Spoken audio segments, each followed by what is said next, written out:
भाई लोग, आज फिर से सब सरव लोग के पेले आ गई नी। ई एकर बहिन जो बिना पेले ना मनी शुरू कई आज के बकचोदी। तो वीडियो स्टार्ट करे से पहले हेडफोन जरूर लगा ली हलो। आज की बकचोदी बहुत गड़फाड़ होके वाला बा।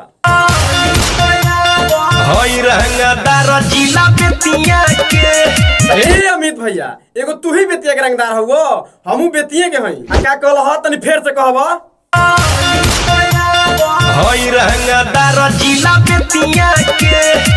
एकर बहिन चलो मानते नहीं के कब से कह तनी हमू बेतिये के हई। कौन है चमेली लोग के बात करत रह।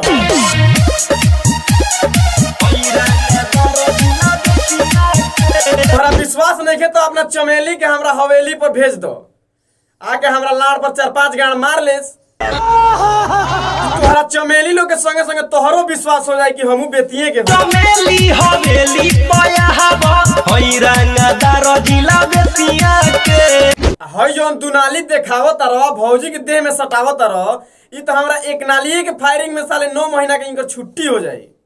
पाया हवा होई रंगदार जिला बेतिया के। कब से कहतनी एकर बहिन चो मानते नहीं खे, सटौले जाता हटा एकर बहिन चो के।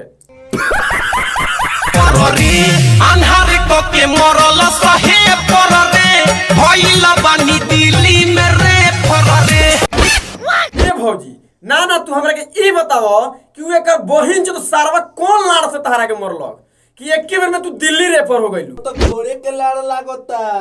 आ तोरा मिल जाई तो का करबे? हम तो एक रेलाई में तीनों त्रिलोक पहुंचा दे। इस साला तो हमरो के पेल दी साला कहियो एकरा ना मिली तो। लइकन के आगे तेनी हुरे लगली, आदे रे पगली ते दौड़े लगली। ए विशाल भैया, हई जोन भौजी के संगे तू वीडियो बनैले बड़ा नु, एक ढोड़ी देख के नु हमार लंड टन टन कइले बा। हमें मुंह मार लेबे का रे कुर्सी पर? ना रे साले, हम काहे मुठ मारम रे? हमर लगे माल नहीं खे। माल पड़ले बड़े की छक्का रे। छाका पटैले बानी रे ओकरा से नीमर रहित की भालू से गाड़ फुकुआ ले। चुप साले, दोसर क्लिप लगाओ। 20 साल भट तोरे भाई भाता जब से लइकन के आगे तेनी हुरे लगली। ई सारे आज बिना भौजी के पेलवैले ना माना। ए भौजी, तू लइकन के आगे मत निहुर, हमरा आगे निहुर, एक लाड़ में पताल धरा दे। इतने तेजस्वी लोग हैं। धोखा देके हमरा के दिले दिया दुख हो, अपने तो हर दम रहतिया खुश हो। ए तोहार बहिन चुदू, तू अपन मुंह ना देखल हो। भौजी तोहरा के धोखा ना दी तो तोहरा के अपन गाड़ दी। के काने धरतनी अब नहीं लड़की पटाई। काहे हो तोहार बहिन चुदू, अब काहे ना लड़की पटाइबो? अभी तो एके गो मुंह में मुतले बिया नु।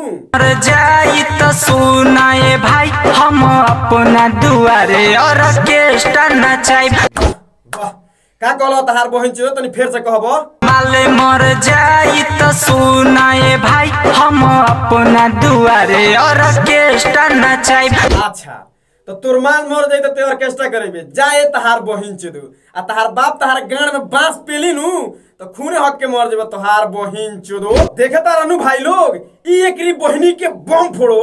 एकर बहिन चुदू कहता, कैसे कहता ई सरवा, अगर मालवा के भाई के पता लाग गइल नु, तहार बहिन चुदू एक बेर पेली तो तू पताल ध लेबो।